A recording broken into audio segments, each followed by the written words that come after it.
All right, hang on one sec, guys. I'll be right there. Bundy, did you catch that? No, what'd you say? I gotta go. I gotta get ready for tomorrow. Oh yeah, no worries. But I'm gonna listen to the show. Yeah. But I will talk to you on Wednesday. Yeah. Also, we'll have the game on tonight if you want to come through. Tonight's gonna be pretty backed up. No I got a lot of shit to do. No worries. Packing up. But yeah, Wednesday it is, and I'm gonna listen to the show. Yeah. Thanks so much. Sorry about that. Of course. Yeah. Life happens. See you in a minute. Peace.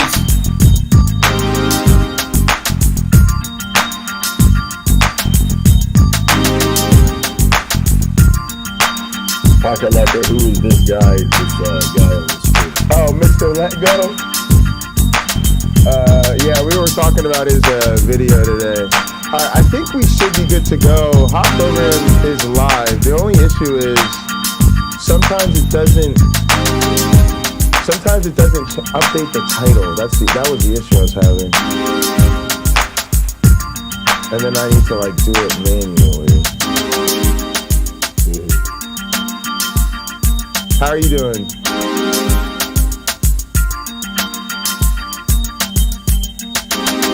I'm okay. I got a cold and possibly COVID, or I got the flu and possibly COVID. Oh, you're not sure? I got a couple more COVID tests to take. The first one I took was 2 days ago. It was negative. I felt worse yesterday than all the other days. And I'm not feeling great today, but I can breathe. This is good. My head seems clear, which is also good. Alright, so the one thing you may want to get used to doing is pulling up YouTube on your end. And if you go into the YouTube Studio tab, you'll have the ability to edit the title of the video. So basically, you would go to YouTube, click on your icon, it'll say YouTube Studio,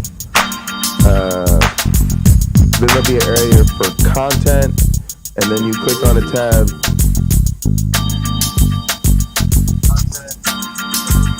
Alright, so then there should be a tab that says live. Okay, so go to my channel. Well, go to YouTube Studio. Right, go to my channel. However you get to YouTube Studio. Yeah, sometimes it's a fast way to get to it. And then content, live, and then you just want to edit the title and description of the event after I make it. So like this one I named Bending the Truth, but I can't change the title on your personal channel. And I set it in Restream, but I don't think it updates it properly. Hey, Jay. Yeah, what's up? Your mic audio is live on YouTube. Yeah, I'm not too worried about that. I think that's because you guys are... Oh, that's because there's a mixer on this hot program start screen.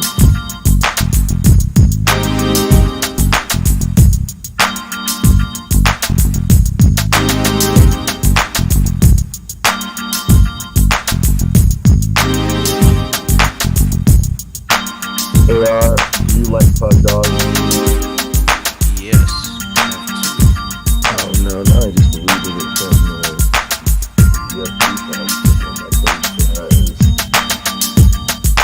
from also younger on pugs. So when I see something great with pugs, I often share it with her. My family's always had pugs. Got one for free from a neighbor that had one of those. Got in contact with the owners. Yeah, he can sell all the dogs. So ever since then, Really? yeah.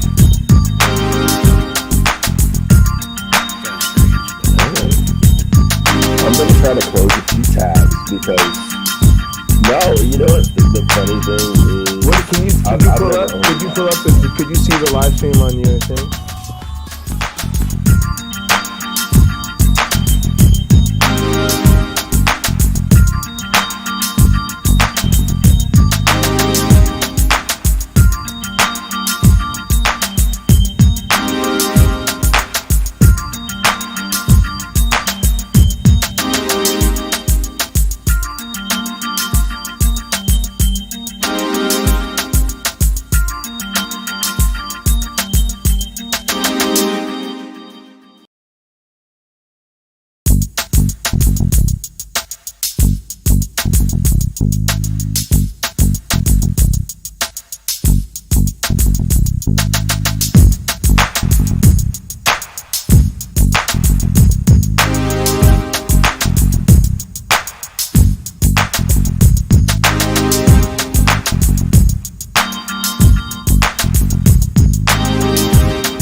cheapest Frenchie I've seen was like $1,500 or something like that. All right, gang. Welcome to the hot program. Sorry, these guys are talking about pugs. It's okay. Let's go ahead and get jamming here. Let me stop sharing my screen for a second so I can pull up the thing that we're supposed to be doing today.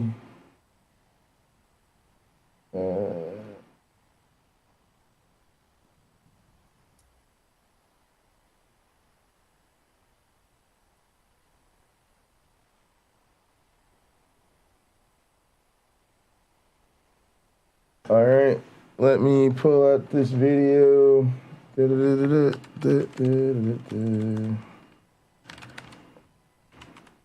we go.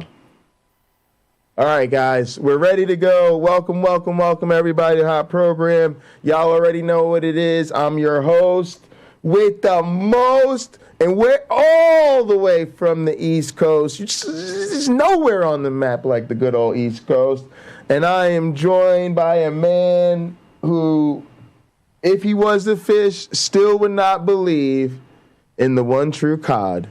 A man who needs no introduction. My one black friend. How you doing today, man?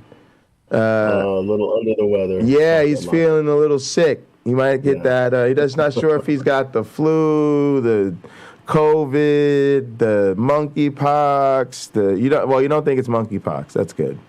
I barely even know what that is. Me either. So, I know people have mentioned it. I couldn't show you a picture of it. I don't know. So yeah, we hope you start feeling better. You're vaxxed and boosted and all that stuff. Not boosted. I am vaxxed, but I know this thing to avoid the YouTube strike on medical information or whatever. I'll say this: I am not a doctor. However, I understand that I'm not feeling well today. Yeah. Well, we hope we get taken care of, man. And actually, I need to make an appointment to get my. I'm trying to think of what some of the euphemisms I've heard used are. The unspecified virus of unknown origin. The critical drink uses that one, and I like that. I thought that's very clever. It's a mouthful, but yeah, that one. Another one I use is the plague. Oh yeah, I mean it's yeah, but then I'm not. But then I wouldn't know if you were talking about COVID or the ignorance that spread it. It's the unknown virus of unspecified origin is what I'd be referring to. All right, so there's this channel that I have been discovered recently. I think James Apperson put me onto this channel, and it's pretty good. We checked out one of their videos, but it's not too long ago. But we'll do another one. Okay. Pardon my shock. I'm not. Believe it or not, I'm still not used to like a lot of internet things like notifications, which are invasive. Some are useful, but most of them. Also, folks, be careful when you input a phone number into your phone. I have a new hire on my team, and I was adding her phone number, and I accidentally input it wrong. I got a response that said, "Who's this?" And since that day, I've received monumental spam about my Netflix subscription. I blocked the number already. I hid alerts, and I'm still getting them. So whoever this is using multiple things, and I'm wondering, like, should I tell the Secret Service or FBI about this person and see if they can, like, see if this is indeed a scammer, or those two things just are unrelated, but they coincided? I don't know. Yeah, I don't know, but it's probably a lot of that. Hopefully they don't get anything too sensitive. So, well, I don't reply to those anyway. Netflix, if they want to reach me, they know how to reach me because they have my, if I remember right, my address, my phone number, and my card number when I signed up. Yeah. So, and an email address. So I'm figuring they can use one of those outlets to reach me if they really want their $15 a month. And I watch something like once every 2 months on Netflix anyway. So, but it's cheaper than a movie ticket. So, some movie tickets. There you have it. That's how I think of it too. That's exactly how I think of it. I hardly ever watch it. Lemon Trees. Yeah, have you watched any of their stuff before? I've seen a lot of their stuff, but it's been a while.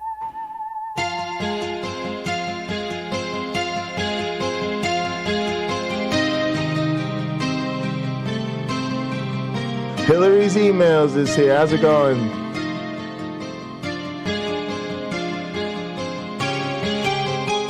People who make it out of manipulative supremacist groups, like exploitative religious and pseudoscientific organizations, are often faced with distortions from two directions. When they attempt to convey their experiences of manipulation to members of their former group, their words are magically transformed into, "I'm mad, evil, and weak." But when they share their story with non-members as a cautionary tale, their words are often magically transformed into, "I'm gullible, asinine, and spineless."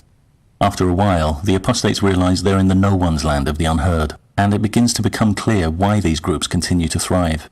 Groups with a talent for bending truth, preaching love while denouncing non-members as a subhuman underclass, claiming to champion peace while committing acts of barbarism, pontificating about family values while tearing up countless homes, promising freedom and enlightenment while enforcing ignorance and exercising total control. I want to explore some of the mechanics of manipulative groups, dispatching some of the stereotypes about the people who get recruited by them, and reflecting on preventative measures we might take to avoid recruitment. But if there's just one thing I really want to do in this video, it's to communicate the importance of acknowledging a simple but profound fact. We can all be manipulated.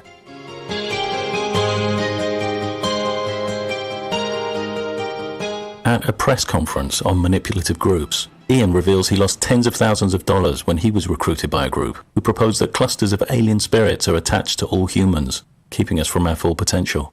Ian tells us how he and the other group members paid through the nose and every other orifice for a special kind of counselling, which they were told would rid them of these spirits. They were told that once these spirits are gone, they would be the primary causal agents of their lives, with skills such as telekinesis, total recall, and mastery over illness.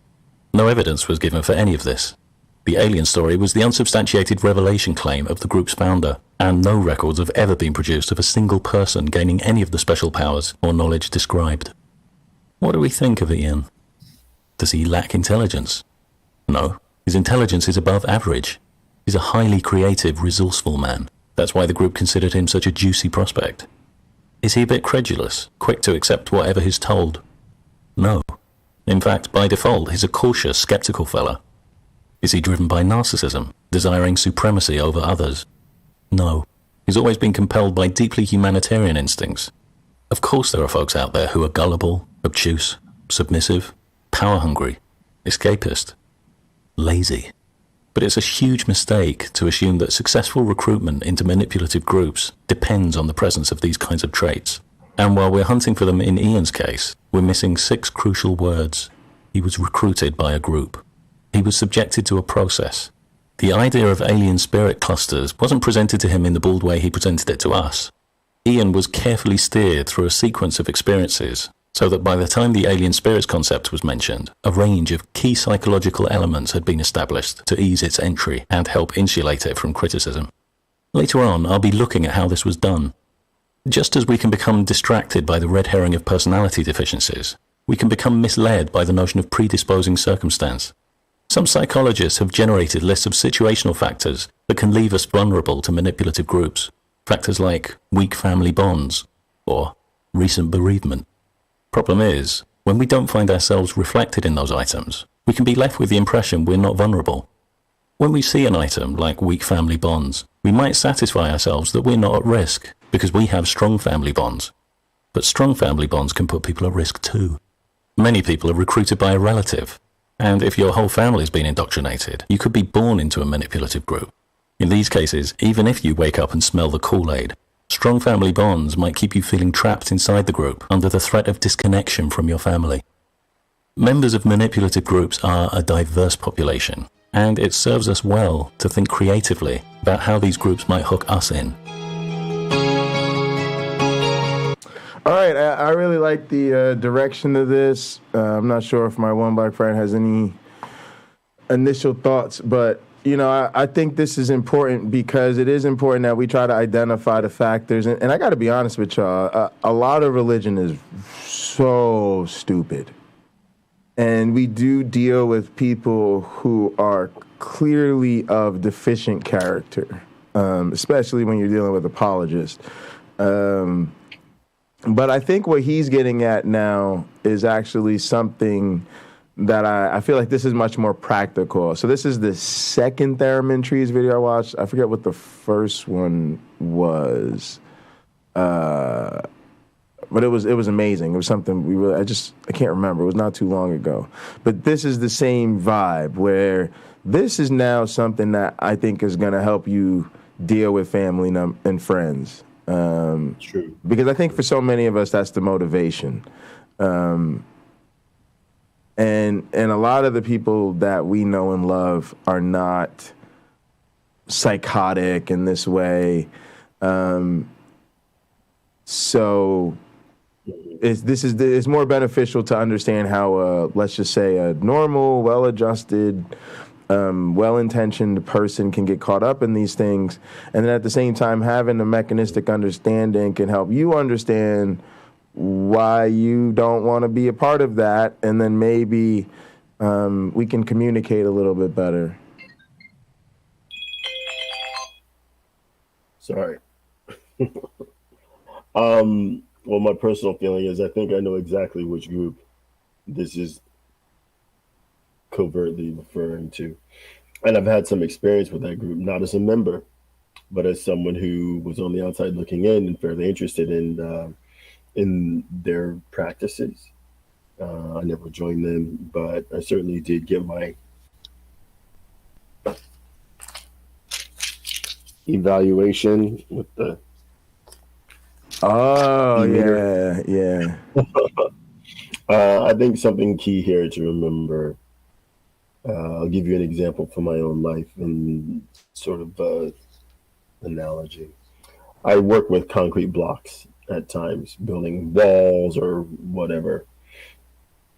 And the thing about a concrete block is it is immensely strong. And for every bit that it is strong, it is incredibly delicate. If you drop one, I don't care if it's on the hard ground, if it's on asphalt, if it's on concrete, it's probably going to break. So it's immensely, I would say, delicate as it is strong. Now, if I fill that same block with concrete, even though it's made out of concrete, if I fill it with concrete, it's probably not going to break because the voids that were in it are now filled. And it has become a solid thing, like a brick is a solid thing, but still on the right surface, it will chip, it can crack, and it might break. Human beings, with their religious opinions, their religious faith, are much the same way. Some of these people in this group, I believe this man may be referring to the unspecified religion of known origin. I think a lot of those people believe very dearly what they've been told. And just like prayer, they're depending on it. It solves a problem in the way, say, I'll use my aunt as an example. She was helping me out with something earlier in the week, and she was saying, you need to pray about it when she knows I'm an atheist. But that's her way. Prayer solves a problem for her. Prayer allows her to multitask better. She's put something in the hands of God. She now can move on to the task in front of her, knowing that God is working in the background feverishly to put right what she prayed about. Hey, God, fix this before it goes to crap. So I think a lot of people with their faith practices, they are doing that. They're displacing their responsibility onto the deity or deities.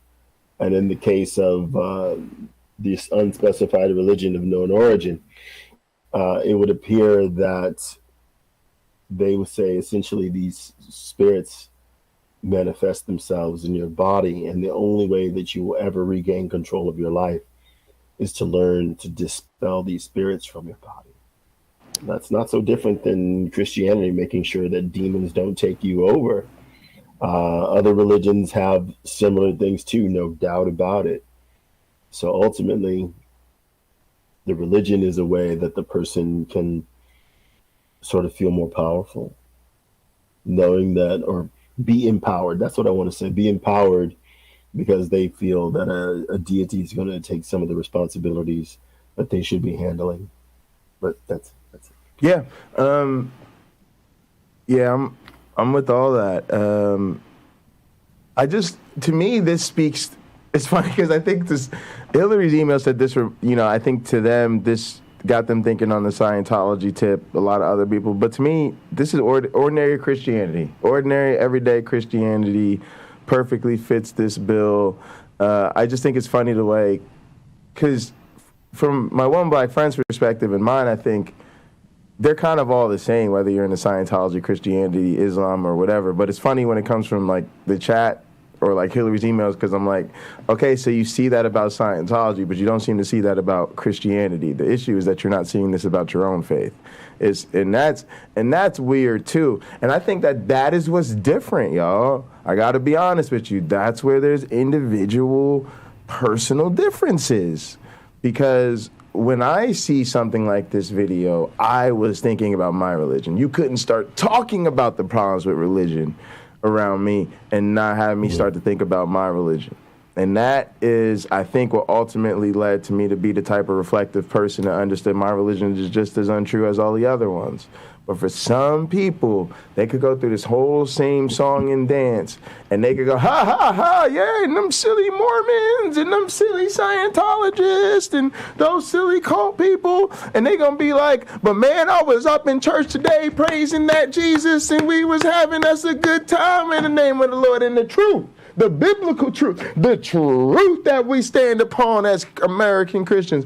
And we sitting there like, oh, bro, you ain't realize you was in the group with all them other crazy folks? No, you ain't over here with us in the seer category. You over there in the not seeing category, because you don't see this as just, it's very interesting. My mom, growing up, parents always joke about you have selective hearing and selective memory, selective attention, but that's what I see in religious people. Boy, they can see right through everybody else's religion. It's just really kind of interesting. But I'm telling y'all, you might not be like that. You might not be like that. Yeah, you will have to.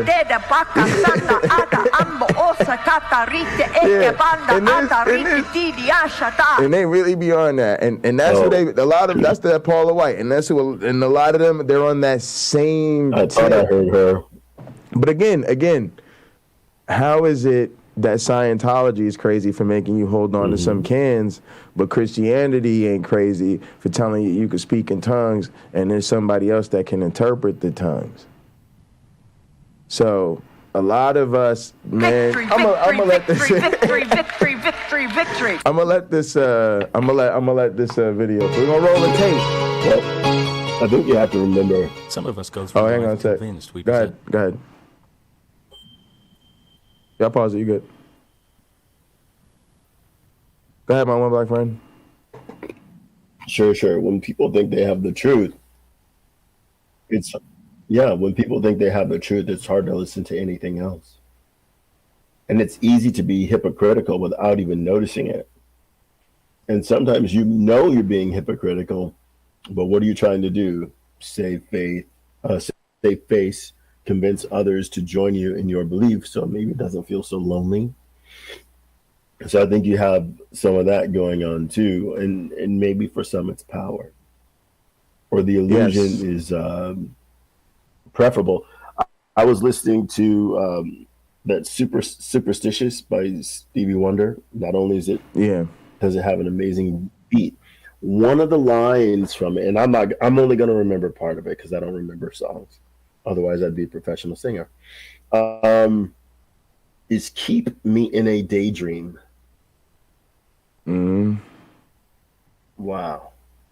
So imagine that. Let's take the example given here by Theremin Trees of this religious organization that believes that there's these aliens out there They have an effect on us here. They're these spiritual beings that live within us and don't belong in us, and we need to get them out so we can finally gain control of our lives, real control. And then we will have power not only to help ourselves, but others. But we truly have to be cleansed of these demons. Okay. The longer that, if you will, I'm going to call it a daydream. The longer that angels daydream, have even or the daydream that doesn't from have Africa those, right now. Africa right now. kinds of spirits, Africa but a right now. different From kind of Africa spirit, right or now. those that don't have those bad guys, but different bad guys. As long as you can keep people locked in that daydream, you've got them. You've got them. You can get whatever you want to from them, and they'll gladly turn it over. And even the things that they begrudgingly turn over, they realize not doing this may jeopardize what I love about my particular organization. And if they are someone who is experiencing a lot of love flowing out of that organization to themselves, I don't think we can find a single non-believer of that particular faith practice that wouldn't understand why those people are working to stay in their faith, right? That they're manipulating things to stay in their faith. And forgive me, because one of my assistants is working. Two of my assistants are working today. You're good. You're good. To write to I'll roll tape. It's an almost Some of us go through life convinced we possess an almost clinical objectivity, that barring deliberate deceptions or the odd quirky optical illusion, we generally perceive reality as it actually is, and that we make decisions on a firmly rational basis. For over a century, social psychologists have been ripping that fantasy apart, conducting experiments that elicit the most bizarre, counterintuitive human responses, and exposing a gamut of distinct biases, each of which distorts our perception in its own specific way. A landmark concept in social psychology emerged in the 1950s that provided a framework on which to untangle all kinds of paradoxical human behavior. Leon Festinger's theory of cognitive dissonance. It also described arguably the biggest implement in the toolboxes of manipulative groups, who not only rely on it to keep existing members under their influence, but also actively exploit it to recruit new members. Festinger and his colleagues proposed that we seek consistency within our cognitions, our thoughts, emotions, memories, perceptions, and that when we discover an inconsistency, we experience a psychological discomfort that motivates us to try and reduce that conflict. So, what does dissonance look like in action? Say we've been taught to believe all members of Group A are evil. One day, a friend we've always known to be a good person reveals she's a member of Group A. This arouses dissonance because our experience contradicts our belief. We can reduce this dissonance in a number of ways. If we're not hugely invested in the belief, we might opt for method 1, simply adjust our belief. We might, for instance, change it to, not all members of Group A are evil. If we're equally invested in the belief and the friendship, we might try to preserve both, using method 2, denial. We might refuse to believe our friend is a true member of Group A, granting her special exemption because she's just not like those other folks. If we're more invested in the belief than the friendship, we might go for method 3, select confirming information. Here, we cherry-pick information consistent with our belief and ignore information that contradicts it. Any flaws in our friend's behavior or attitudes can be turned against her, while her goodness is ignored. Festinger and his colleagues noted that when we experience dissonance, we'll tend to avoid information or situations that threaten further dissonance. For instance, if we've denied that our friend is a member of Group A, we'll want to avoid the subject in future conversations. Or, if we've used selective information to cast our friend as evil, we might quickly break off contact to avoid giving her the chance to reason with us. But sometimes our response to dissonance is so horrendously distorted that it makes us almost invulnerable to further dissonance, reducing our need for avoidance. For example, say we look for evidence that our friend's evil, but can't find any. What if, time after time, we're confronted with good? How can we possibly preserve our belief that all members of Group A are evil now? Well, all is not as bleak as it seems. We have method 4, repackaging. Believing that no member of Group A could possibly be good, we could repackage our experience of our friend's goodness as something it's not. We might tell ourselves she was only pretending to be good. It was all an act, a deception. And isn't that the most insidious evil of all? The evil that disguises itself as good? The wolf in sheep's clothing? We've now put our friend in a no-win position. Even her goodness has now become evidence of her evil. Now we don't even have to avoid her. Anything she does, good or bad, confirms our belief. Later on, I'll be looking at how manipulative groups explicitly employ these kinds of extreme contortions to put their critics in a no-win position, and keep their members under psychological lockdown. Could I have you pause it? Yeah. Pocket Locker, please. Okay, so I think you had something on your mind. I got mine queued up here, so you can go ahead and say your thoughts. I was just gonna say that this is what a lot of us experience in these relationships. We have a powerful cumulative case. There's nothing we can do that is the right thing, and it's why sometimes it's the functional reason of why I sometimes criticize us for focusing too much on effective tactics. The moral reason I don't want us to focus on tactics is because you're just being as manipulative as the apologist. You're sitting around having a conversation about what's the most effective way to manipulate people, rather than just sitting someone down and having a heart-to-heart about a disagreement.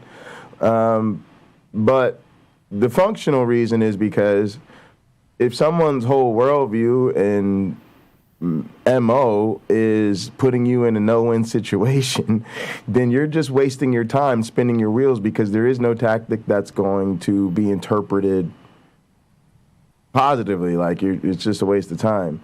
And I think when you find yourself in this situation, it's why, like, a lot of us have, like James has said, that like when it comes to my family and friends, they've left me nothing to lose, right? Because if I confront them, oh well, they don't like that. But if I decide, like, I'm already in a situation where there's nothing I can do that is going to be seen as good or positive or whatever. So at this point, you just got to go in and be honest. But yeah, that's pretty much it. Go ahead. Okay. As you said that, I thought of presuppositional apologetics. I never spoke to a presuppositionalist, but if I had, I suppose the conversation would have gone into me asking them, okay, you believe in this God. Is there anything that this God should not do if they are the best moral actor available? Is there anything that God should not do? And try to get them to tell me what they think that would be. They likely would say, no, God can do anything. Excuse me. Can God take the life of a human being who doesn't deserve it? Can God lie? Can God steal or cause other people to steal or cause other people to lie? And there, of course, are examples in the Bible of all these things where the biblical God has done these things. When I'm switching gears a little bit, when I'm talking to Christians and I'm challenging them and I'll say, how do I know that you're a true Christian according to the Bible? And then I happily hear their answer. And then I'll ask them this. I'll go to Mark 16. And I'm going to say, can you do any of these things? So Mark 16, chapter 16 through 20. Excuse me. He that believeth and is baptized shall be saved, but he that believeth not shall be damned. And these signs shall follow them that believe. In my name shall they cast out devils. Can you do that? You're right. They shall speak with new tongues. Yep. Can you do that? They shall take up serpents, and if they drink any deadly thing, it shall not hurt them. They shall lay hands on the sick, and they shall recover. Oh, man. It would be irresponsible for you to still be standing here talking to me if you are capable of that. Why wouldn't you be going from hospital to hospital with your friends, healing people? Why do we still have hospitals?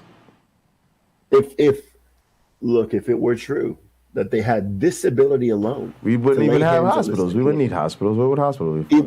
It would be irresponsible of them not to be walking around in massive. Well, I guess the hospital. You know what happened? People. The hospital would be where they are. That's where you drop your sick ones off to get laid on. Yeah, and then you just they lay hands on them. You pick them up the next day. They're good to go. Right, or we meet at the football stadium or something like that, the baseball stadium, and people just start marching through the line. Have the believers on both sides, of a line, and the people who need healing just walk through or be pushed through in their wheelchair, on the gurney, what have you, if it really worked, right? If this is really true, if I can believe this part of the Bible, right, that's the world we should be living in. Yeah. So I'll continue. Verse 19. So then after the Lord had spoken unto them, he was received up into heaven and sat at the right hand of God. And they went forth and preached everywhere, the Lord working with them and confirming the word with signs following. Amen. So, okay, this doesn't say that you had to be there in Jerusalem roughly 2,000 years ago. It doesn't say that. And these signs, well, verse 16, he that believeth and is baptized shall be saved in my name. Oh, wait. But he that believeth not shall be damned. That's me, people like me. And these signs shall follow them that believe. Believe.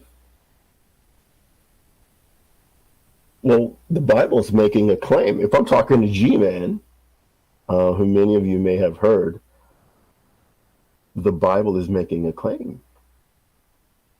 Absolutely. I don't see any other condition that needs to be met here. It's very simple. These signs shall follow them that believe. Yep. And they don't because they don't take it seriously.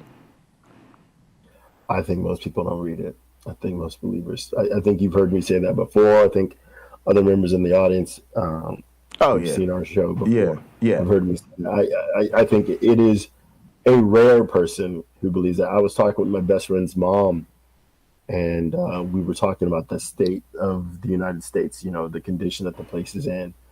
And I think I missed an opportunity to sort of give her a quiz on, well, how do you feel about all these immigrants coming here? How do you feel about this? Things that the Bible addresses, right? Things that Jesus specifically talks about. It's your duty as a Christian to make life better for these people when they come here. Right. Even sacrificing your own comfort so that they will have some. That is what he literally calls people to do. That can be, when you're there, right? And you're doing it, that can be so fulfilling. Mm-hmm.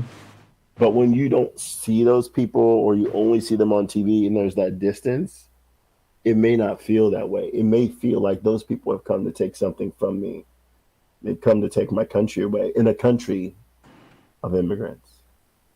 Absolutely. So that's not what she said. That's not anything she said. But I should have, while she and I were talking, explore that. Well, tell me where you are on this. What do you think? I'm gonna. Concerns? Go ahead. No. I was gonna say I have to step away for a second. I'm going to, if it's good with you, I'll just play the video. Sure. Real quick. Thank you. All right. Various experiments have shown how dissonance can be actively exploited to induce positive responses. In a 1959 paper, Aronson and Mills investigated the role of initiation procedures in attitudes towards groups. They advertised for female subjects to join a group discussing the psychology of sex. But before being accepted, subjects were told they had to pass an embarrassment test. There were 3 experimental conditions. Subjects in the severe initiation condition read out loud to the experimenter a list of words considered obscene, as well as sexually explicit passages. Subjects in the mild initiation condition read out loud a list of sexual but non-obscene terms. Subjects in the no initiation condition weren't screened. Each subject then listened to the same pre-recorded discussion, deliberately designed to be boring. They then rated their perceptions of the group. Intuitively, one might think the more severe the initiation, the more the discussion's dreariness would be accentuated. But the reverse was true. Subjects from the severe condition showed the strongest liking for the group, rating it as significantly more attractive compared with the ratings of the other groups.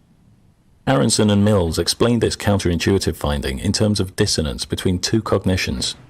Subjects in the severe condition had gone through a difficult experience to join the group, but the group wasn't worthwhile. When we invest time, effort, money, emotion in an enterprise, we want to believe our investment isn't wasted. So, we repackage useless enterprises as useful. This result, supported by other studies, demonstrates how worthless groups can be made to appear worthwhile. A decade later, Knox and Inkster showed just how quickly actions can induce attitudes. At a racetrack, 69 bettors were asked by one experimenter, just prior to betting, to rate the chances of their horse winning. 72 bettors were asked by a second experimenter, just after placing their bets. Using a 7-point scale, on average, pre-bettors rated their chances fair. Post-bettors rated their chances good. One bettor, who'd given a rating to the pre-bet experimenter and placed his bet, then spotted the post-bet experimenter and asked if the two were working together. He then inquired if he could now change his rating from fair to excellent. Studies like this show the important role behavior plays in dissonance. In fact, when we're looking at the components of dissonance, we could divide them into 3 broad classes: behavior, emotions, and thoughts. Pull hard enough on one, and in our drive for consistency, the others will follow. When we behave as if we're committed, our thoughts and emotions often fall in line. But how do we become so heavily invested in an idea that we find ourselves twisting concepts into their opposites, bending good into evil, love into hate, just to preserve that idea? While cognitive dissonance studies tend to focus on the conflict between 2 ideas, those 2 ideas don't of course exist in isolation. Networks of reinforcing ideas often lie behind them. For instance, regarding our hypothetical belief that Group A is evil, maybe our entire community has always vehemently condemned Group A. We might have behaved hatefully towards some members of Group A ourselves in the past, based solely on this prejudice. We might also have seen Group A sympathizers being attacked and ostracized. If it turns out Group A isn't evil, we have some tough realities to face. First, we have to admit our entire community is wrong. This could tap into some hefty issues around trust, loyalty, and credibility. Second, we'll have to admit our own hateful behavior was unjustified. This could have big implications for our self-image. Third, we now face being attacked and ostracized if we defend Group A, which taps into our ideas of safety and security. These tough realities might feel intensely threatening to us, but the threat goes away if we can find some way of preserving our belief that Group A is evil. So it is that we might find ourselves turning on our friend just to preserve a false belief. And of course, this might in itself make it even harder to admit our mistake in the future, because adding to all the other tough realities, we'll now have to admit we betrayed a good friend. Our minds are not objective, logical machines. Our minds are vast networks of ideas, striving not necessarily for truth, but for internal consistency. In view of this, it's plain to see why childhood is by far the most preferred period for indoctrination into manipulative groups.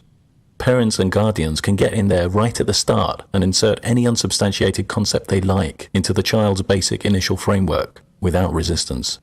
And being implanted so early, they stand a good chance of becoming core beliefs, with rich networks of ideas reinforcing them, including strong associations of identity at many levels: individual, family, culture, perhaps nationality. If the unsubstantiated concept is later challenged, threatening tremors could be felt in all of these areas. Indoctrinating adults who've already developed an advanced cognitive network isn't so straightforward.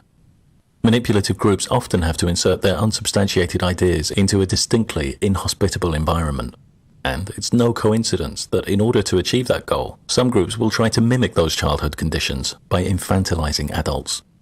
When I was a Christian, we were repeatedly told that we needed to be like children, trusting and dependent on Yahweh, which, in the total absence of any evidence of Yahweh, translates to trusting and dependent on the humans who claim to represent Yahweh. And there was a nice little threat thrown in there. If you didn't become like children, you'd never get into heaven. In a similar vein, we were told, lean not on your own understanding. Do not be wise in your own eyes. The message in all these commands couldn't be clearer. Wherever your ideas conflict with those of the group, it's your ideas that need to change. Folks who submit to these commands can now have vast amounts of their cognitive network rewritten without substantial resistance, just like childhood. Of course, adult recruits are more of a bonus than a necessity for the major world religions, who are guaranteed a steady influx of child recruits, as long as the abuse of childhood religious indoctrination continues.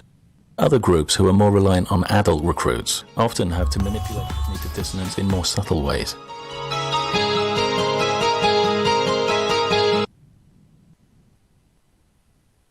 All right. Cheers, gang, and a happy belated 420 to y'all because I needed to step away. But hey, don't be rolling your eyes over here. You non-smokers are the oddballs in this community. The majority of us here are users. I have desserts to my shame and to my hurt. I have dessert. You go right ahead and enjoy your relaxing smoke. But no, this is I really do like a lot of this, and to be honest, it's convicting me. I feel like a lot of the lack of progress with friends and family in my own life is at this point more has to do with me than them, because we know what situation they're in. They're in the midst of all this. They're caught up, and they've dealt with all of this that he's talking about. They fit this to a T, and wow, it's maybe a lot of us, we got to start sending out these videos. Maybe. I want to just touch on something that's riffing off what you just said. So think of love, comfort, and acceptance. Within a religion's social, or any group really, within that social space, we are receiving love. More importantly, people are accepting of the love we give. More importantly, okay? I forgot what the other two were. Love, comfort, and acceptance. All right, let's talk about comfort. Anytime we have a need, say you're moving, often in the religious organization, you can find volunteers. Just tell the person that's in charge of the youth ministry, and you have all these kids that show up that'll help you move, and it'll just cost you $35 in pizza and soda. Right. And you replace a moving company that might be very expensive. The ones that drive will use their own cars to transport your things from your old place to your new place. Yes. It's fantastic. I've done it. I call it the Mormon Express. The Mormon Express. Okay.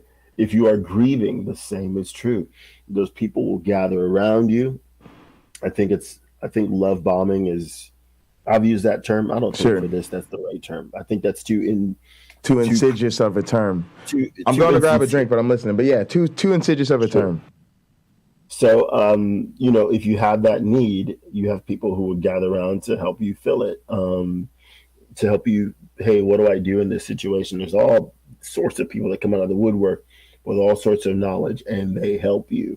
The thing that happens a lot, at least I've seen it happen a lot, is when someone dies, other people, friends and family, cook for the family of the deceased. Why? So as that family is grieving, they don't have to figure out where's our food coming from. They don't have to make time for that. They can just sit there and process it, or walk around, process it, whatever. So yeah, love, comfort, and acceptance. If you have a particular, let's say you're funny looking, you don't feel so great about yourself, you have a low self-opinion. Often in these groups, people accept you just as you are without judgment. In fact, do a better job of it than you do for yourself. And so they make you feel welcome. Those things, those three things, root you in that group. And they help you be, oddly enough, if you follow the rules really well, you'll be giving something that's even stronger than the other three: authority. And when they give you authority, you now feel it's up to you to help the group survive. And you are making hopefully a positive difference in moving the group forward towards its goals, or giving them or helping them arrive at even better goals and achieving those. So that's my take on it. Obviously, I'll wait for the next section to comment, but softly catches the monkey. I think any of us that have ever seen, I don't know, somebody's dog that we want to pet or just get to stop barking at us or what have you, we do try the gentle approach. And once the fear is gone from that animal, it's willing to investigate. And it can know, okay, this person means no harm to me or the people I protect. Maybe I should treat this person with kindness.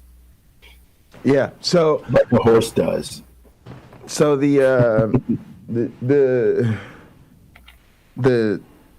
thing that I wanted to touch on briefly here is just that, man, these things work so well in concert, and I don't know which one is the most basic need or if they just all come together. But I've seen this, in my own church communities, like the church I worked at where we had an atheist on our staff. I think he felt loved in that community, and he kind of had his own insecurities. Like he was really big and he was really nerdy. And then he had some odd social habits, like he didn't dress or have the same hygiene rituals or styles as a lot of us normally do. But he was a fucking phenomenal dude, really smart, helped us a lot with our IT and stuff, and, did our security, kept order, and so he was great. But I think, to your point, I remember the more I got to befriend him and, say, spend a little bit of time in his home with him and even observe his family dynamic, like, I think his family loved us being in his life, loved it. Because even though they knew he was an atheist, like a hardcore atheist, like no ifs, ands, or buts about it, right? And now he's working at a church, right?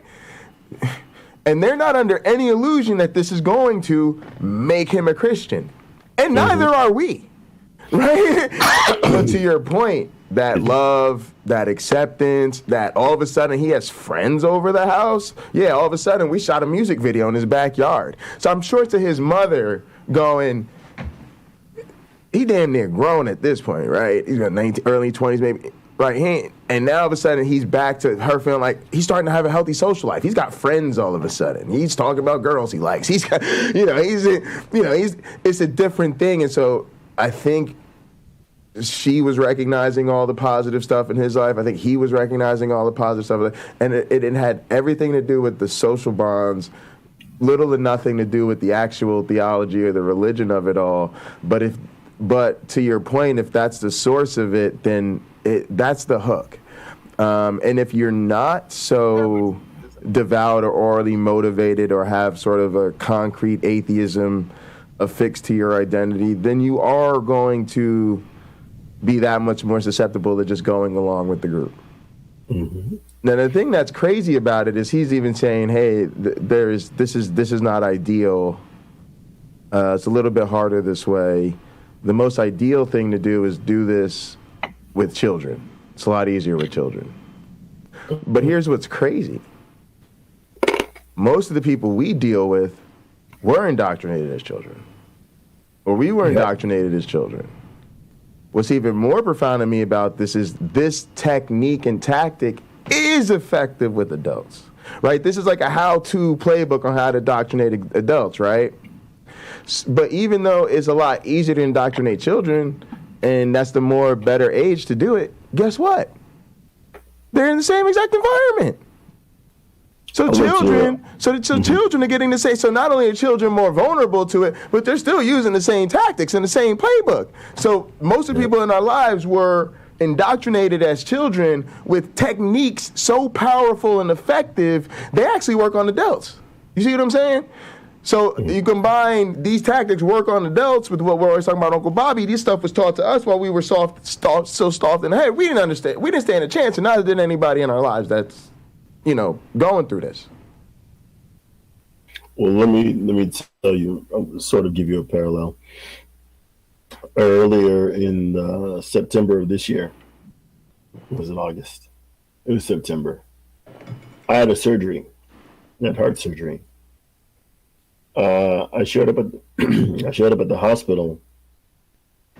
Once I got checked into the hospital, my responsibilities were essentially over. Everything, if I needed a glass of water, I didn't go get it. You indoctrinate children. If I had to pee, someone handed me that jug and I could pee in the jug, which I don't recommend. Just use a bathroom. If I wanted something to eat, I did not have to prepare it. I merely had to make the choices. Someone else went through a lot of trouble preparing that food. Someone else went through a lot of trouble bringing me the food if they needed an x-ray. Someone came along and pushed my gurney to the x-ray room. I didn't walk down there. No, I was taken down there. Again and again, again and again, my responsibilities were simply to be present. In an environment like that, that builds your confidence in those people. If you see somebody make a mistake while you're in a hospital, you almost always, from my experience, I see somebody else correct it. In my experience, the idea is excellence. The idea is patient comfort. It's survival. It's thriving. That is the typical attitude that I see. And I see people working as a team. I've had a few surgeries, I don't know, like 7 or whatever. But I've seen people work as a team. And they care about me. They're paid to, but they do it anyway. They care anyway. I don't know about doing the job for free, but the caring is genuine. It just happens to be a job. So again, that builds confidence. I'm wheeled into the operating room. This is a surgical theater. I'm like, I think I was in this room 2 years ago? And someone's like, I think you were here 2 years ago in this room. I'm seeing what must be millions of dollars in equipment that these people probably wouldn't have if they couldn't do the job. Again, I'm building confidence in this group of people. I talked with the anesthesiologist, what have you, the two of them. I noticed everybody's doubled up. 2 heart surgeons, 2 anesthesiologists. There's one guy that didn't have a redundant physician in that whole room. So I know if the surgeon drops dead, it's okay.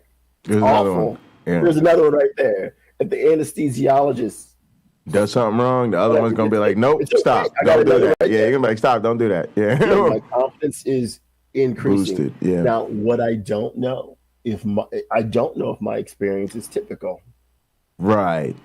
I know the first time you don't know if the second anesthesiologist was actually just me, somebody with my training and background, just playing anesthesiologist for the comfort. This is the comfort routine at this particular hospital. Is we send an orderly in each of the other positions just to make everybody feel like they're getting that big rich person hospital experience. You know, so they're actually actors. Of course not, right? But of course not. Of course not. But you'd have to come. You could cook up a conspiracy. Hey, it's LA. It's hard to find work out here, right? So everybody's there. You do what you can. Oh, that's great. You could make a conspiracy out of it if you wanted to. But for me, as I'm a patient there, any anxiety I have is melted away. In these religious organizations, clubs, what have you, sort of the same thing as at work. There's a deacon, there's a deacon, there's a deacon. So these are authority figures within the structure that you can go to. They are redundant. So-and-so is the guest pastor, or they're the youth pastor, whatever. Excuse me, whatever. There are multiples of these people in the structure of the organization. If you can't talk to the one you want to, you probably could talk to one of the other ones and they could get you to that person you need. If you should need to call on the structure to pay your bill, help a family member or friend in another community find a sister church to go to, that sort of thing, there are people who can help you do that. That adds to the validity of the organization's message, not just to the legitimacy of the organization. They may, like Joel Osteen, for instance, he may have a very fine church with wonderful people who are extremely helpful. But is what he's saying true? It can be, and I'm going to say this, it probably oftentimes is irrelevant to almost everybody sitting in that audience. Here's the religious test. Hang on one sec. So just because I'll forget, Melody Joy doesn't know what the cough times 2 is. So cough times 2 is one we don't really use anymore. But the idea was there used to be a thing where, the idea was that if somebody put the cough times, was that if somebody put an elbow cough in after like when I'm smoking, if somebody hits the elbow cough, I would give everybody 10,000 pocket change. And then we would double it if somebody redeemed the cough times 2. So it just is like if I cough in the next minute, it's worth twice as much. But yeah, we rarely use it. Good afternoon, Stupid Whore Energy. Also, don't forget, guys, you got to put an exclamation point redeem to make the sound thing go off. Yeah. All right, but just to be a fuckface, I coughed afterwards. Yeah, to wait. I waited out the clock. All right. So, but no, this is a great conversation, and I think that what you're touching on here is how this works in the actual lives of people we know, and putting all this in perspective. It's kind of predictable, right? That people fall for this or go along with this, and it really does speak to how difficult it is for those of us that have broken out of it. And I think there's something different going on with us. We were watching this guy Gino Jennings talking about how Christmas is of the devil. And Christmas is of the devil. And he's going off on this. Talks like this. Yeah. Oh, Gino. You've heard Gino. Oh, yeah. I know who Gino is. Pocket Locker. Don't you? What makes you think I don't know who he is? So. Pocket Locker, stop dressing like a whore. Yeah, he's one of those guys. Yeah, heathens. He was going on about this, and he's going on about how religion is a con and your religion is nonsense and it makes you a heathen, all this stuff. And he didn't understand that every single thing he was saying applies to him. And there's just some of us who, when we heard religion criticized as we grew older, we turned that lens on ourselves naturally.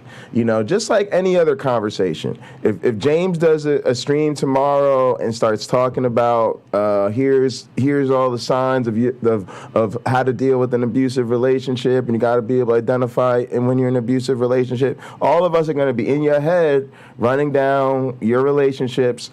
Are they abusive, and are you, in fact, the abuser in that abusive relationships? If the next stream, Lena is talking about why Christianity is fascism, and therefore you can't support it, everybody in your head is going to be running down, is Christianity really a fascism, and are you a fascist, right? That is what a person of, to me, natural, mature, adult self-awareness is. Because remember, guys, this is a very important social skill. Let me give you the type of thing it was. Imagine back in the day, everything was a small tribe. If you got ostracized from the tribe, that was basically a death sentence. So when the tribe held the tribal meeting, all right, everybody listen up. Now, somebody has been going into the rice storage and has been taking more than their allotment at unauthorized times. Now, we know some of y'all get a little hungry at night, but that is not how this works. Now, you're going to have to stop that, all right? All right, everybody listen up. Now, there's a report going around that some of the men have been making inappropriate advances at some of the wives. Now, we know that things can get a little bit out of hand when you go after another man's wife, so y'all are going to have to knock that shit off, okay? What am I getting at, guys? If you didn't listen, if you didn't have the self-awareness to reflect and ask yourself, were you the problem in this situation? The group was going to identify you as the problem. They were going to eventually figure out that not only did we figure out who was stealing the grains and who was trying to hit on everybody's wife, but it turns out it was the same fuckfaces that are always avoiding the rules and then acting like we wasn't talking about them. So then we're going to be like, turns out it was Cameron Bennett doing all of this. Boom, we give Cameron Bennett the boot. Now, Cameron Bennett basically just got a death sentence because in the old clan, and but what's he gonna do? Roll over to the enemies and the rivals and say, hey, they just kicked me out for breaking all the rules. Well, you got no, it was a really big deal. So you had to have this self-awareness, y'all. What I'm trying to show you is this self-awareness. It isn't like a preference. It isn't like us being like, oh, it'd be really great if you could take our feelings into consideration. We're not being softies. We're not being too sensitive. We're not caught up in our emotions. We're just being honest honest with you that part of the maturation process is a normal social and emotional IQ, and part of that is enough self-awareness to recognize when the problem that is being discussed in the group is you. And what we see with these ministers and apologists and all this other stuff is that lack of that basic self-awareness. And this is what I mean, guys. We're different. And I want people to start to think about that and help me understand what leads to that difference, because it's a very profound difference that we went through that social maturation.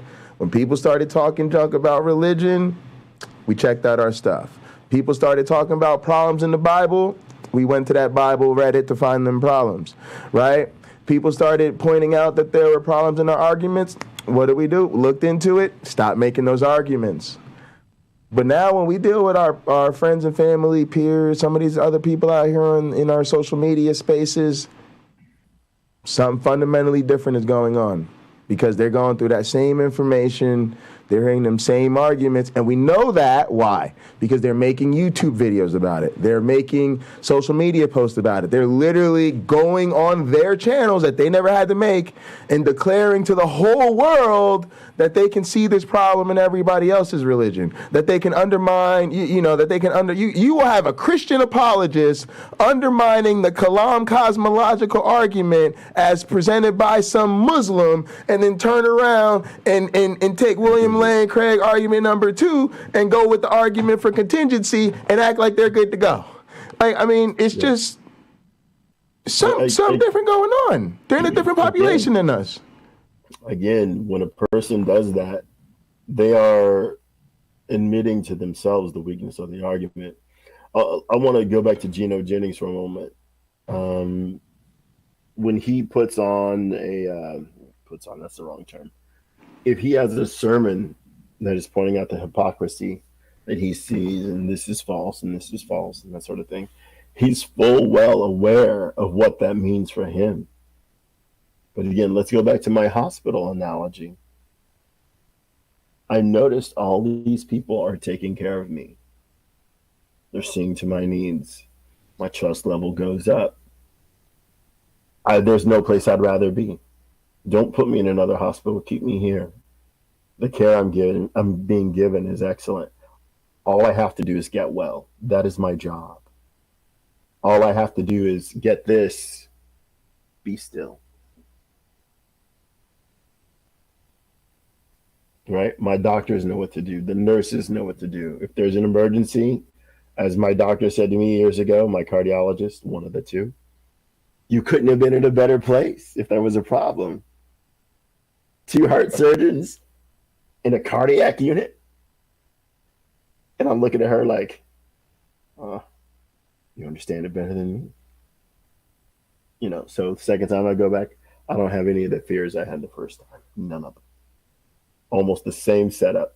Yeah. Probably 4 or 5. It also brings in an interesting point about the church and the type of indoctrination that can happen, because they effectively provide that same second and third opinion for you, right? So if you're questioning one of the church's teachings or one of the church's doctrines, all the ministers are there like, well, this is what it is or how it is, right? And there's, if you're going through, if you're wrestling with the godly perspective of marriage, if you're having a hard time submitting to your husband, for instance, you're going to have all those other godly women around you going, oh, you need to submit to your husband. They're all going to be pointing you the passages. Whether they do it or not. Whether they do it or not. They're going to be, it's going to be that effectively that second or third opinion giving you this confidence that isn't in fact the way you should go.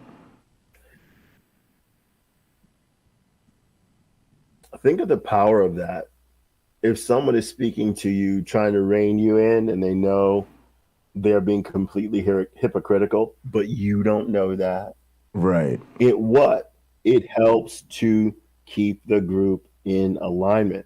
I'm telling you, to me, as a person who loved anthropology classes and loved psychology classes and, studied marketing, how all of this works so beautifully, how it's all been figured out so amazingly well blows my mind. Right. And it is consistent all over the world. It is consistent all over the world, no matter how rich or how poor. I was looking at different places in Europe and some island nations, because I might be gone half of next year, like the second half of next year. I might just leave the U.S. for a while, make my body my job, work on exercise and eating right. And all that stuff, and get in the mindset that when I come back, I can stay in great shape, get myself there. Fly my fiance out, come and join me, we'll do Airbnb for 6 months in a few different countries, whatever. Let's go.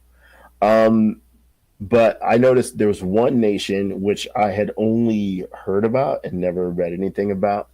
Airbnb had this is an island nation with super duper, like incredibly beautiful views, amazing beaches.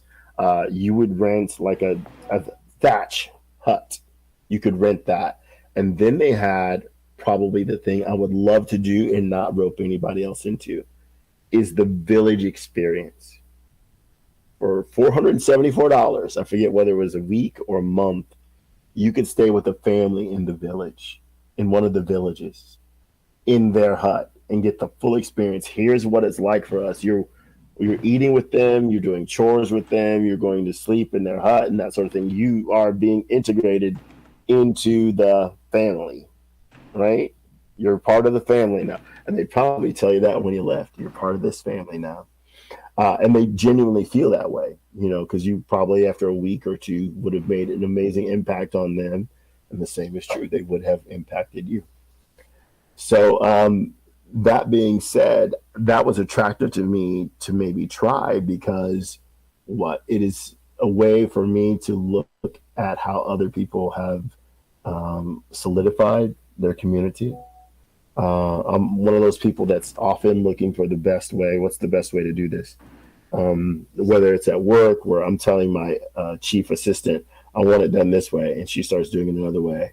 And she quickly finds out why I said, I want it done this way. I've sort of been where she is before. But with those, people on that island, I haven't been where they are before, perhaps with that tight-knit community of exceedingly impoverished people who probably have some of the richest lives of anyone on earth, right? There's not so much toiling in that community. You have what you need because your neighbors make sure you do. And I think that's a different kind of support system. I don't know if they're centered around religion or not, or if they have their own religion or they were given one by some Catholic explorers who came through there. Well, let's introduce these people to Christ because we want them to go to heaven and not to be losing out on that. So I guess from that, I'm just trying to say, like, these organizations are extremely powerful. And again, I think the part that makes it most powerful is the redundancy, because there's a bad apple in the bunch. We all love multiple Trump supporters, probably. Right. But then you can see somebody who wasn't kind on TV, who says vicious, nasty things on TV. And they're your Trump supporters that you love don't identify with that person at all. Like, no, I'm not that guy. And they're not that guy. Right. The things coming out of that person's mouth would not come out of the mouth of the person that you love or the people that you love that are Trump supporters. But that person who's sort of the bad apple isn't the leader. Again, that's the beauty of the group. It isn't the leader. And there are a certain number of people, it might take them a long time to critically look at the leader because you're taught not to. Right. Again, you have that beautiful acceptance, which is so powerful for people. It's so powerful. Yeah, absolutely. If you have no interest in being a leader, if you just want to fit in, if you just want to be a brick in the wall and not the door, right? Then the acceptance is hugely important. If you don't want to be on the roof and you can't be, you're not strong enough to be on the foundation. Bro, I'll tell you, it's deeper than that. It's life or death.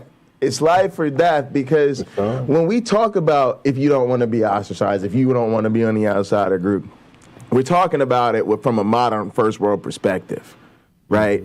And so, yes, that is true and very profound. But we always have to remember our brains, and therefore our identities and our cognition, is not evolved for right now. So right now, you can pick and choose, go with a different group. It's going to hurt. You'll cry a little, blah, blah, blah, blah, blah, but you'll be all right. We don't have brains like that. To our brain, this is life or death. To our brain, getting cut off from this group or ostracized from the family or whatever is like suicide to the brain. Not to you personally, but to the brain, it feels like, I'm just saying, like, that's what it feels like. You're doing something that is... So the image that comes to mind is, the elderly, the myths of, like, say, the elderly Native Americans, and when you were too big of a burden on a group, you put yourself on the boat and then you just sailed off out into the tundra to die, more or less, right, away from everybody else, right? And that's what I'm saying. It is a thing that feels that unsafe that there's a reason people don't do that, because it feels like they're doing that unnecessarily. Like, people are not going to voluntarily put themselves on an ice raft and send themselves out into the social wilderness. And even though we know that it's not that bad, it's okay, you'll sleep in on Sundays and watch football like everybody else and you'll be fine, to them it feels like they're doing something so dangerous, and that's because we just haven't evolved yet. We haven't evolved brains that are like, different social groups are optional. We've evolved a brain that's like, isolation equals death, so don't do it. Well, I would say it depends to some degree on the individual. For me, I have a lot of varied life experience, sort of been there and done that. And I'll go back to a conversation that my assistant and I had, because she was having a difficult time with something. And I sat down and sat down with her and she says, "Why aren't you worried?" My reaction was a reaction that many of the mentors I had to me.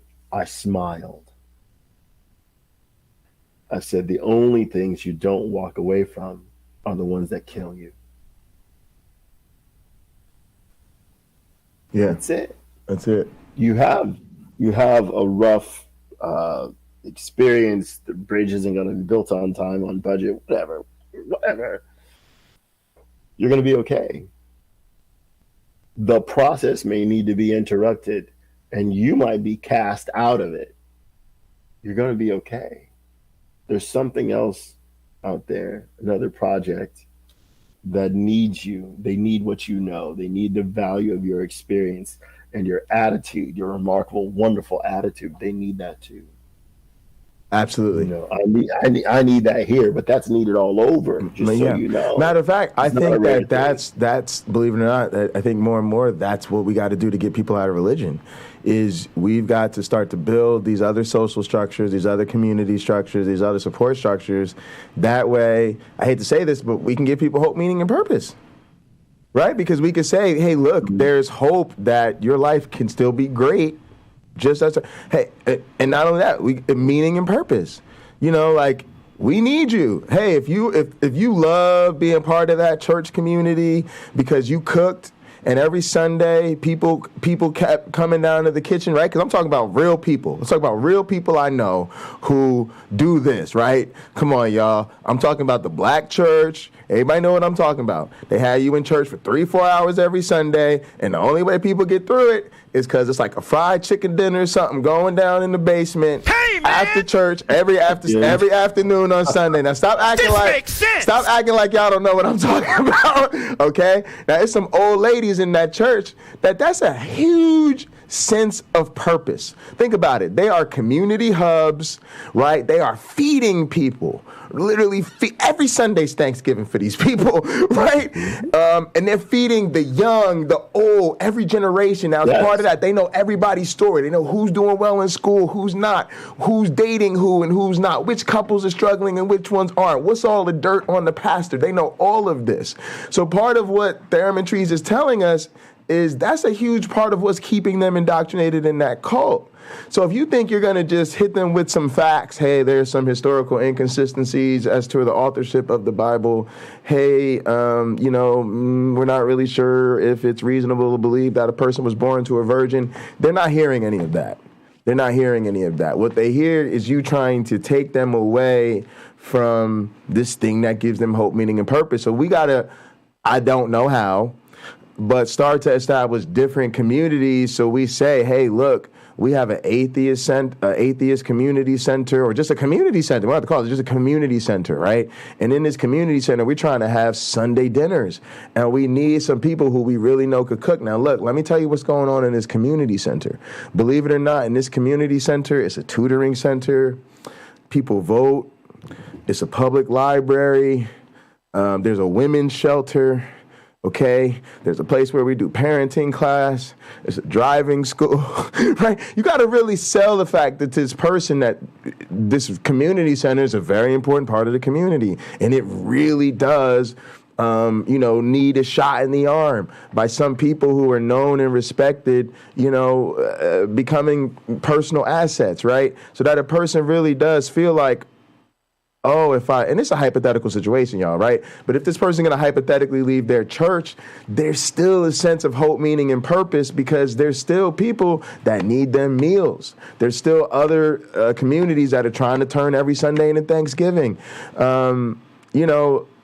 That's important. I got to a point even as a musician, right, where I started to say to myself, I have to start a band. Part of the reason I had to start a band, y'all, why? I was playing in church.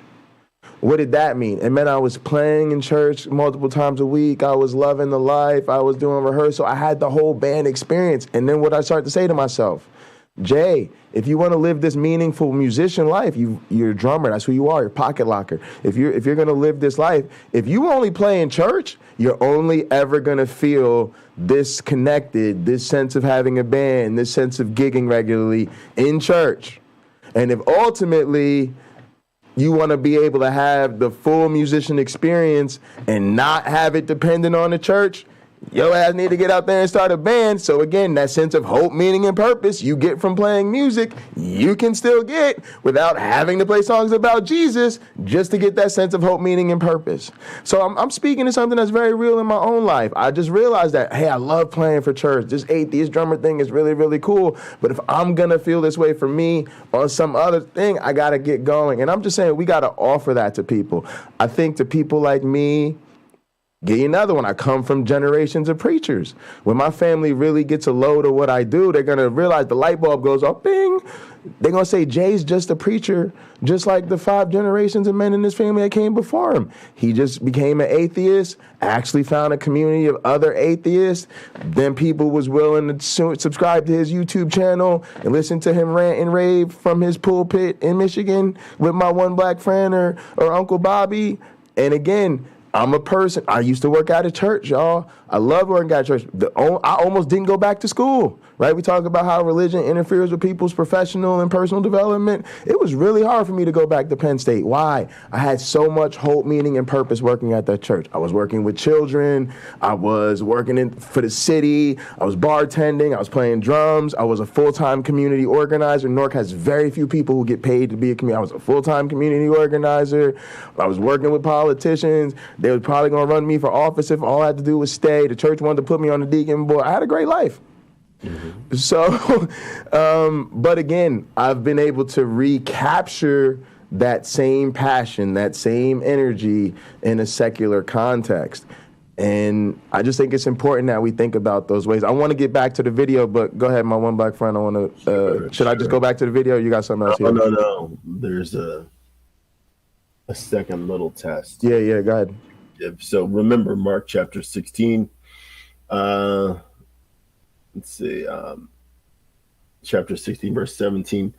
And these signs shall follow them that believe in my name. They shall cast out devils. They shall speak in new tongues. Remember all this, and be able to lay hands on people and heal them, drink poison and not die. Let's go over to Matthew. And I'm going to go to chapter 19. I'll start in verse 12, only because of the last sentence that's in verse 12, which is, he that is able to receive it, let him receive it. So I'll read the part before that. For there are some eunuchs which were born so from their mother's womb, and there are some eunuchs which were made eunuchs of men, and there be eunuchs which have made themselves eunuchs for the kingdom of heaven's sake. He that is able to receive it, let him receive it. Verse 13. Then were there brought unto him little children, that he put his hands on them and pray, and the disciples rebuked them. So these people brought their kids to Jesus so he can lay hands on them. You will remember that it says in verse 18 of Mark 16, they shall lay hands on the sick and they shall recover. Remember that. So Matthew. So the disciples rebuked the people for bringing their kids up to Jesus so Jesus could lay hands on them, Right. heal them. Oddly enough, the disciples didn't seem to have this ability at the time. You would think Jesus would say, this is sort of a priority that you all have this ability too, but instead, he didn't bother with that. Yeah, matter of fact, it would have been really a great time for him to say, no. Actually, you lay your hands on them to prove that by your belief in me alone, you can heal them. That's an excellent point. And why wouldn't, matter of fact, if they could write the Bible today, they should have put that in there, right? They should have added that. Modern biblical writers probably would have added that in. The modern apologists would have realized that's the story we really need, right? Well, you know what, though? What you said is very powerful. The story we really need. I do believe that at the time, this was the story they felt that the Hebrew people of that age needed. Now let me ask you a question. My story actually is worse than theirs. Their story is better. Why is that? Because their story at least provides cover. If there was a biblical story about Jesus demonstrating the transitive power, then you'd really have a problem with the fact that you can't lay hands on people and heal people. Because it would have been setting a biblical expectation. At least Jesus does say it, right? But at least you don't see stories of the apostles doing it. Because that would really... You do. You see it in Acts. Who's the laying of hands in Acts? What's the laying hands in Acts? Who does it? I don't recall, but the disciples do it in Acts. Oh, they do. Okay. They have that power, yeah. Oh, yeah. Okay, that's it. Yeah. That's what you need. Spirit. They get the Holy Spirit, and then they can pull a rabbit out of their hat. They just have all sorts of abilities. They got all sorts of magic powers after that. Yeah, that's what Christians should be expecting. All right, let's get to some of this video. I'm not sure. Wait. Let me go. Oh, yeah, go ahead. Verse 14 of Matthew 19. But Jesus said, suffer the little children and forbid them not. So he's saying suffers permit. Permit the little children and forbid them not to come unto me, for of such is the kingdom of heaven. And he laid his hands on them and departed thence. It doesn't say they were healed right here, you notice, but I guess that's right. Yeah. And behold, this is so important for those people. I'm basically trying to refute the point, Pocket Locker. You're saying those people need an alternate hope, meaning, and purpose. What I'm about to read, in my opinion, shows no, they don't. They don't have the one they think they do right now. They are not as invested as they think they are right now. So you will have heard this story. Most of our viewers probably will have heard this story as well. And I apologize for my voice. It is what it is. Normally it's buttery smooth. Today it's 3 packs a day. And behold, one came and said unto him, Good master, what good thing shall I do that I may have eternal life? And Jesus said to him, Why callest thou me good? There is none good but one, that is God. But if thou wilt enter into life, keep the commandments. He saith unto him, that's the guy Jesus is talking to, said unto Jesus, which Jesus said, thou shalt do no murder, thou shalt not commit adultery, thou shalt not steal, thou shalt not bear false witness. Honor thy father and thy mother, and thou shalt love thy neighbor as thyself. The young man saith unto him, all these things I have kept from my youth up. What lack I yet? Here we go, pocket blocker. Jesus said to him, if thou wilt be perfect, go and sell all thou hast and give it to the poor, and thou shalt have treasure in heaven, and come and follow me. So if you really want to test the sincerity of any Christian, ask them, have they done this? What, the abandoning of their riches and leave everything behind, get rid of everything. So look, this is not like I'm holier than them or anything. But if I do this thing where I move to another country for 6 months, 8 months, whatever, I'm selling my house. I'm going to keep my truck, maybe a few other things, and I'm gone. I'm not trying to hold on to a bunch of stuff here in the United States if I'm not going to be near. My life now, I travel. I've spent more this year right now. I've spent more nights in a hotel room than I have my own home. It's December. Right? Every other year of my life now is like this. So I'm just gone so long, half a year basically. So my attachment to that house hasn't existed for years. It's where a bunch of things I don't care about are stored. Right? Absolutely. I could expense it all, or just give it all away and walk away, and be happy that I don't have to think about it. Well, there's nothing to steal now except for my truck. Even my Prius. I've already got somebody I'm going to give that to when I leave. So, but to challenge them in this way, Jesus says it. If thou wilt be perfect.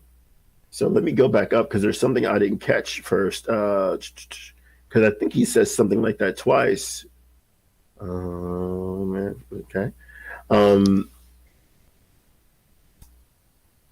verse 17, he says, and he said unto him, why callest thou me good? There's none good but one, that is God. But if thou wilt enter into life, keep the commandments. So there you go. He's telling him, here's things you can do to be better. Right. In alignment, but then he's saying, if you would be perfect, if that's what you truly want. So anybody who's unwilling to do this, in my eyes, right, I can be an apologist. I told you I still want to do that episode where I have the audience versus me as an apologist. Y'all bring it on, because I can just knock them back over the head, I think. But they're not going for it.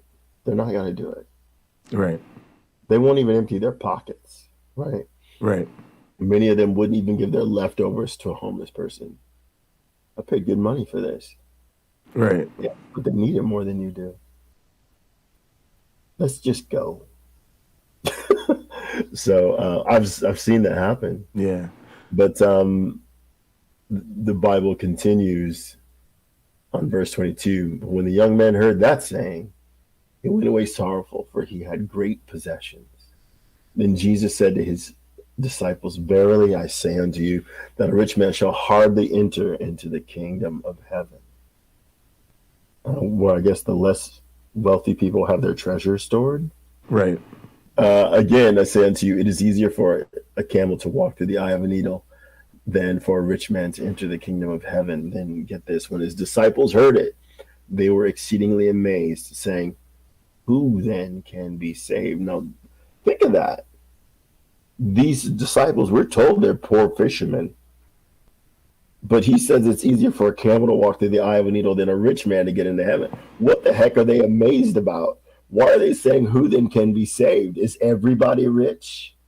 Where they are? I don't know. I never noticed that before. No, but I think they recognize that that's what everybody's aspiring to. That's a really important pocket locker. I like that. You know, very it's much. almost like they're wrestling with the fact that Jesus has just said either you're either damned in this life or the next, because the only people who can, you know, pass Jesus's test of getting into, you know, the kingdom of heaven are the people who suffer greatly here. And since no one is going to voluntarily greatly suffer here, everybody, because again, like you just said, comfort, acceptance, love, you know, you need that comfort. So everybody has this natural inclination towards moving towards comfort. So who can be saved?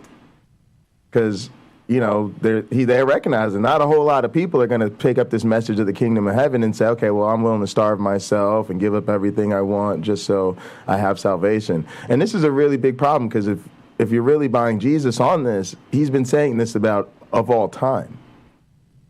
Mm-hmm. He's not just saying, oh, right. He's really saying this. This has always been the case. He's like, oh, y'all didn't know? What?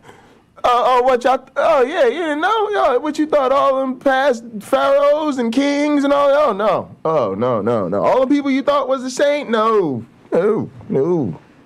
Ain't none of them getting in here. All right, we got less than 10 minutes. Let me play a little bit more of this so we can, just so I get to my 5:30 on time. Sure. Let's go back to Ian and see how he gets recruited by a group claiming clusters of alien spirits are attached to us all, keeping us from our full potential. Ian is approached on the street by a woman with a personality questionnaire. He agrees to accompany her inside the official premises behind her, where he spends half an hour completing it. His results show him to be unstable, depressed, nervous, and overly critical. These conflict with his self-image, but the woman talks with him for a further half hour about his life, his frustrations, his disappointments, and draws tentative connections with his results. She says her group runs courses that can help him become a more effective person. Ian's natural caution stops him from signing up for a course, but he agrees to buy a cheap book. He now experiences his first cognitive dissonance in the group's favor. He has two conflicting cognitions. One, that he's not interested, but two, that he's just invested an hour of his time and bought a book. Dissonance leads him to adjust his first cognition and rationalize that he is interested. Going home, he dips into the book and reflects on the idea of becoming a more effective person. The questionnaire results begin to play on his mind. Despite himself, he begins to select confirming information, finding memories that match the results. Deciding he has nothing to lose by giving it a go, he returns and signs up for a course about communication. Ian is now locked into a commitment cycle. The more time and money he invests, the more he becomes convinced it's worthwhile. The easier he's persuaded to invest more time and money in further courses. The courses include odd activities like sitting in silence staring at another member, or endlessly picking up the same object. These meaningless tasks confuse Ian and induce trance states and hallucinations, increasing his susceptibility to direction. At the end of each course, Ian has to write up and read out loud to the group how the course helped him. This forces him not only to find meaning in the meaningless tasks, but to declare it publicly. Declaring benefits he doesn't really feel creates dissonance, which Ian reduces by rationalizing that he does feel benefits. His dissonance is further reduced in two ways. First, Ian's speech receives huge praise and applause from other members, validating his words and building on his feelings of acceptance and loyalty to the group. Second, the testimony of other members further justifies the idea that the tasks had meaning. Other activities train Ian not to react to provocation, for instance when being goaded with insults and jokes by other members. Ian learns to disconnect from confrontation. He rationalizes that this training is helping him focus. It'll soon be put to other uses.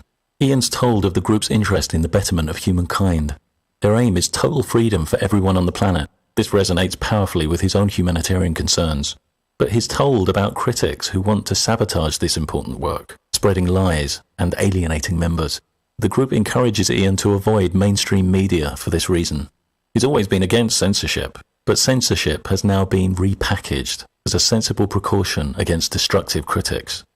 The group now controls all information about the group. When later confronted by critics in person, Ian automatically disconnects from them, as he's been trained to do, blocking out the very folks who could help him.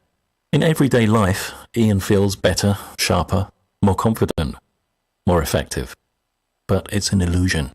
With the group's courses pitched at kindergarten levels, in developmental terms, far from being stretched, Ian's been slowly regressing. After completing the basic courses, Ian's processed straight into the next level. A strange, over-ritualized kind of counseling is introduced, using lie detector-like technology to gauge his emotional reaction as he repeatedly confronts difficult memories. The aim is to nullify all emotional reaction to past traumas until it no longer registers on the apparatus. These counseling sessions are expensive, sometimes very tiring, but he frequently emerges feeling lighter. The sessions take him further and further into the past until he's not quite sure if he's dealing with real memories. Ian visits his parents. He talks about the group. His father is concerned about the money Ian's getting through and does an internet search on the group.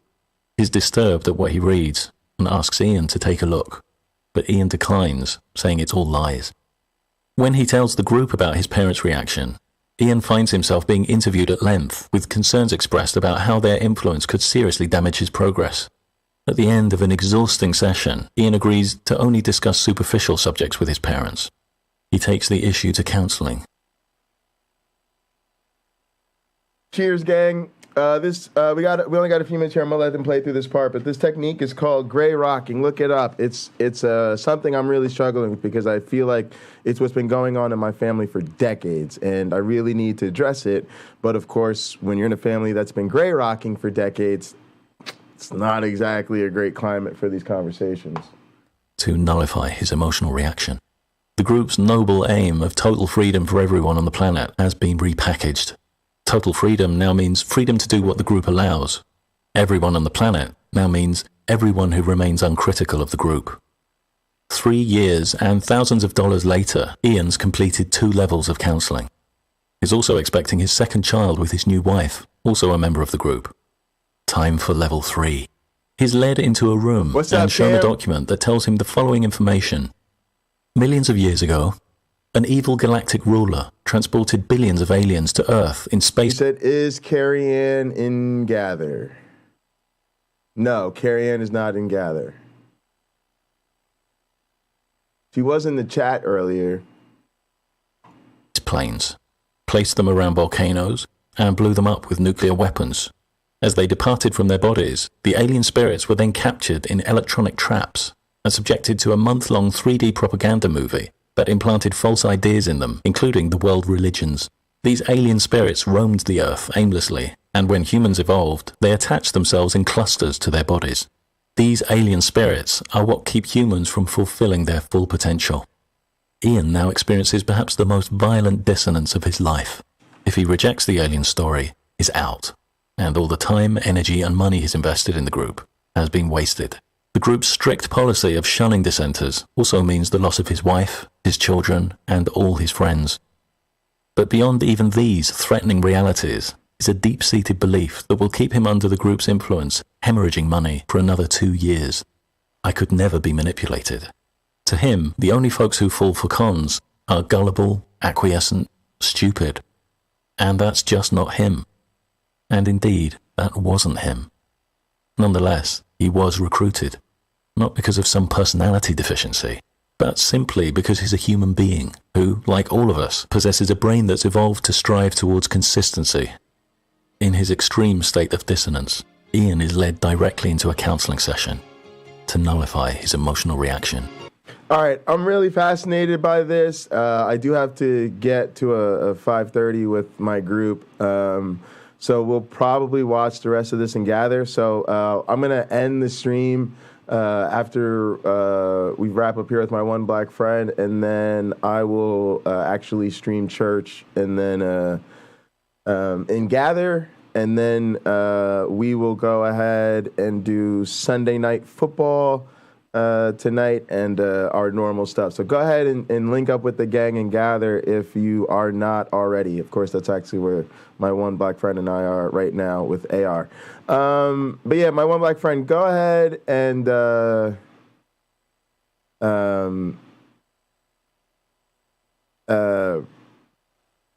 give us your thoughts on this. Sorry, I wanted you to the thoughts. Blang, boom. Through the thing. Also, I can't hear you. Thank you for reminding me. Just keep in mind it's remarkably evil. I guess it's remarkably evil too, to manipulate someone. At least it can be.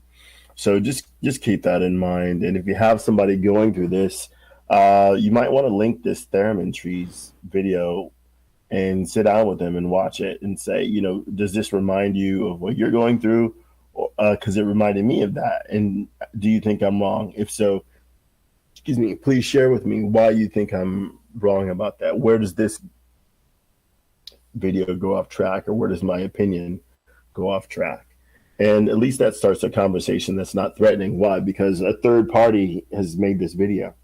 Sure. And though they may be, I mean, I don't know. You probably don't know Theremin Trees, and Theremin Trees probably doesn't know your friend. Right. So that's it. That's all I got to say. And I guess I'll repeat the words of someone from my past. Be gentle. When you do it, be gentle.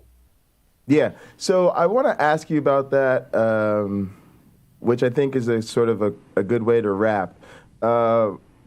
What talk to us about sharing, because I actually think these conversations are very difficult to have. A lot of our audience is not maybe geared to bring them up. I actually think content can be really useful because it allows the person to sort of watch it on their own time, process it themselves, and then maybe y'all can have a conversation about it later. But how do you go about how would you maybe suggest going about sharing something like this? I tend to just send links via email or text message, but I don't know if that's, what do you think? I want to say initially avoid saying I'm concerned, because that makes the defenses go up in a certain way. Let's just give it a name. And marker, like I'm a Sharpie here. So I've heard you've been using a lot of markers lately, and I'm concerned. What is your goal with using markers? And then they'll tell you about it. And then you can start asking them questions. Does it bring you comfort? Blah, blah, blah, blah. And then come around to, do you have any concerns about it? And if they say no, what the heck could it possibly be that they wouldn't have concerns about? If you buy a new car, you're concerned about how long it's going to last. Right. If it's a lease, you're concerned about the darn payments and what you didn't read because you didn't read the contract. How many miles are you going to go over? How expensive that's going to be? What's your buyout? You don't know those things. Right. You constantly referring back to, oh, it's this, it's this. Oh, I didn't read that. Shoot. So once they start talking about their concerns, if they're willing to, you can say, I saw this video I'd like to share with you, and it made me worry. And if you could watch it with me and tell me that there's no need for me to worry, like, the stuff in this video really was concerning to me, and I'm worried about you. And, if you think everything's okay, it's probably okay, but just watch this with me so I know. I know your thoughts on this stuff. Right. This person making this video doesn't know you. They can get a lot of stuff wrong. And even me thinking that it reminds me of you, you can tell me where I'm wrong. You have that. You've opened the door. You've asked for their opinion. You're using them as an authority for them to assess what they've gone through, what they may see coming, because this video sort of predicts the progress of the process. Right. And that could be extremely useful, because if they haven't reached, I'm just going to say step 3, they haven't reached step 3, and then next week somebody whips out step 3 on them, they have been warned, and their brain's going to say, no, wait a second. This is like that video Pocket Locker showed me. Yes. Like that. Yes. And that's, and then, they may sweep that under the rug. Then when step 4 rolls around, okay, this is BS. I'm out. Yeah. So I think, we got to wrap. But I was just going to say the thing I think is great there is that just sometimes it's good because it just plants a seed, and then it may actually be that something happens down the road, or so it may not be a reaction to something that's already happened. They may not be there yet. But maybe you plant the seed and then something happens down the road that reminds them of the seed you planted. This was great. Appreciate everybody. I'm going to try to get out of here so my club doesn't get on me. But as always, we appreciate you guys. Be good to yourselves. And each other. And we will see you next week. See you next week. Poof. I got to call my assistant. Yeah. Thanks so much, man. She goes off the rails. I'll see you later. All right, see you later. Bye-bye.